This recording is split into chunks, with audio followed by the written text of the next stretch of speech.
Hey, welcome to my new series where I document all my ranked games that I have during Season 3 in Age of Empires 4.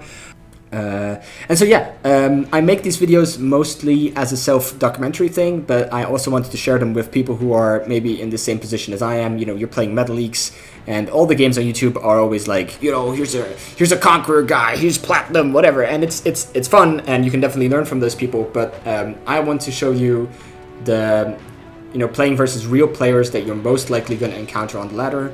I will be posting all my 5 placement matches that I play. Win, loss, doesn't matter. I do this basically as like a documentary tool, so I can learn from my own mistakes and maybe you can learn from mine. I'm a Gold League player. I mostly play English, although I will be learning Mongols and Ottomans this season. These videos kind of just serve as a reminder of the things I did wrong, of the matches I have, and if you have any tips or tricks or any strategies you want me to try out, leave a comment, and if you want me to review your video, that's also fine, although there's plenty of better players around on YouTube. I did this more as like, these are the actual games you will have in the Metal Leagues, and how I go about playing them. So, with all that being said, we're going to jump into the first game. We're playing against Peter, he's playing Abassid. All these games will be recorded, will be played back 4 times speed. I have both my perspective and their perspective. Just give me a second while I set everything up here. Okay, and the build I'm going for is basically the 2-2-2 build. So right off the bat, I put 2 on food, 2 on wood, 2 on stone, build a house. And this is just like the standard safe opening. The other thing, this is also a fast wheelbarrow. So my H2 timing will be delayed. But that is with the trade-off of always getting the wheelbarrow first. I did this basically just to get a good habit of if I'm playing against French or if I'm playing against aggressive civs, if they want to push me fast, at least my builds have a higher chance of surviving. And wheelbarrow is a great eco upgrade. It helps you regardless, and so you don't forget it if you take it immediately. So you can see it already. He's already aging up. I get wheelbarrow right now. And that's just a trade-off of the build. Not sure if you saw it there, but his scout was on top of the hill. And we're going to take a look at what his current vision is. He's running the scout around. I take a couple pop shots. If it doesn't idle too much, it's honestly not too bad a deal, especially in the lower leagues. People are very, very careless with how they scout. And I've had people run around past me with like 5-6 sheep. And I've just put all my builds in the town center and I steal their sheep. It's a good time. I'm also thinking about like where I'm currently want to expand into. So I'm trying to get full map vision, both to see what he's doing, but also to see where I'm going to be going in the future. So where I'm already thinking about a second TC, at least strategically. I put Vils on stone right now to slowly gather up the stone. And we're going to take a look at his base. He's actually, he's starting to mine stone as well. He doesn't have a second TC as of this moment. He's actually still on 1 base, which is, I'm pretty sure this is not his plan. Maybe there was never a plan, so that is also a possibility. I'm adding walls to protect my base. So the English is honestly a great civ. Like if you want to get started, I think English is probably the easiest to play late game civ, and there's a lot of small things you can keep on optimizing with the English. So for example, a big point for me is actually fully utilizing the network of castle. So I put a tower next to the stone, just in case he raids me. I can put Vils inside of it, and I increase the attack speed of all my units. So I'm slowly adding farms, and this is going to be my first attack. So I just want to keep him from, just basically want to create idle time on his Vils. There's 6 Vils right now that are doing nothing. They're wasting resources building a tower. I consider that successfully. I'm occasionally going back to my menu to take care of my economy, take care of my production. I'm adding a stables. So I don't want to keep microing all the time. This is one of the things that I really like about this game compared to StarCraft, for example. In StarCraft, if you're not microing, if you're not looking at your micro, your units probably die in like 2 seconds. This is way better in this game. So he's trying to go into the other stone because I attacked the other one previously, and I'm just trying to poke around. I'm just trying to waste his resources, and he doesn't really have much. So he's already castle age. He spent a bunch of resources. I'm trying to get a second TC to basically try to outboom him. Little did I know, I was already outbooming him by quite a lot. Actually, he has more vills than me right now, but he only has 1 TC. And this is one of the things when you're playing RTS. I mean, you don't know what he's doing. I mean, I hadn't scouted it. When I'm facing the Abassid, I always assume there's going to be a second TC. So here's another attack on the gold. Little spearman's very enthusiastically running into the arrows. Thank you very much.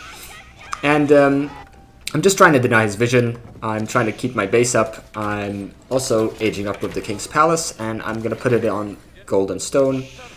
The other thing that's also going for me here is I have all my eco upgrades and a couple of my attack upgrades. He doesn't have all of them. So, for example, he doesn't have woodcutting, he doesn't have the horticulture or the first food upgrade. And, you know, especially now with the new patch, you want to get those things as fast as possible. This is beautiful. He just wastes like 100 wood on a tower. And, yeah, one thing to keep in mind when you're playing low league or metal league, whatever, this is I mean, I'm trying my best. I'm not saying these players are bad. I have been beaten by these type of players before. It is, your opponent is bound to make a bunch of mistakes. Like this, for example.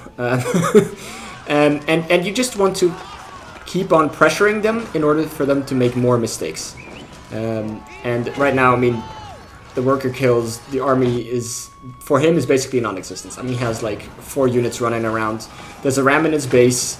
I'm feeling very, very confident right now. The only thing I don't want to forget is I want to keep producing behind this. I'm actually not doing that right now. I'm going back to my base. I'm probably going to keep producing right now. I'm building a mango. I'm looking around at my base, seeing which villagers are idle. So I basically want to put an attack together that is going to put the nail in the coffin for him. I'm long distance wood cutting there. It's not a great thing. I mean, at this point, I assumed he had a second TC. He actually doesn't. He's trading in the back, which I also didn't see, but whatever. I'm not a big fan of defensive keeps. That's already a good sign. You have him on the back foot. And I use this little thing where I put a bunch of my reinforcements and I make them build like 2 free ramps. Ramps are quite expensive, but they're just so much pressure. He's just feeding me vills. I mean, right now I killed 40 vills. And I killed literally half of the vills he's produced in this entire match. So that is a huge win. A goal I'm trying to reach for is have 100 to 120 vills a game. And just as a bench, as a goal, right? It's not like a bad game if you didn't get it, but it's a good way to. It's a good benchmark to set for yourself. I'm getting mangoes and I'm getting trebs. I have 4 trebs right now. What the fuck? You don't need 4 trebs, okay? It's it's a bit too much. I think I pressed the button a bunch of times. And so yeah, at this point I basically know I won the game unless I actively throw it. So actively throwing, for example, would be I run with my units into this keep. I'm actually trying to get him to attack me like he's doing right here. And so this is the fight I want to take. I'm on the high ground. My rams can slowly go in there. So he's focused on units, not on my rams. One thing I don't have here is a tower. So as the English, you always want to put a tower for the networks of castles effect. And although this fight is pretty much already won, it would just be better practice if I had a couple of idle villagers there that were able to build a tower. Because it's huge. I mean, it's like, I don't know what it is. It's 10 or 15%. It's ridiculous amount of free attack speed, basically, for like 100 gold, 100 wood. So, yeah. So you basically want to force him to make mistakes while you make as little mistakes as possible, which sounds very simple, but I had like 8 vills doing nothing there, so you want to minimize that feeling already now. And keep your production strong. So I have multiple barracks, multiple stables, and at this point the game's pretty much won. Like he's just looking around. Okay, what do I have? What are my options? And he has a bunch of burning buildings, and that's it. So kids, what did we learn today? So what I could do better is actively build more towers, so I can utilize one of the most OP things that the English have, which is the network of castles. I also don't think I got enclosures upgrade, which are both two huge power spikes for the English. But main point is you want to scout the map early, you want to know where you're going to expand, so you don't have to think about it in the moment. You want to already know where you're going to expand. And also have a build order, especially for the early game. So I go the 2-2-2 build order, where early mill and early wheelbarrow, and know the benefits and the drawbacks of your build order. So my drawback is I'm gonna be in H2 after him because I'm taking wheelbarrow early. The good thing about it is I then have to not worry about it, and I can feel a little less guilty about long distance wood cutting. If the people take a walk, at least they have good shoes and a wheelbarrow to help them out.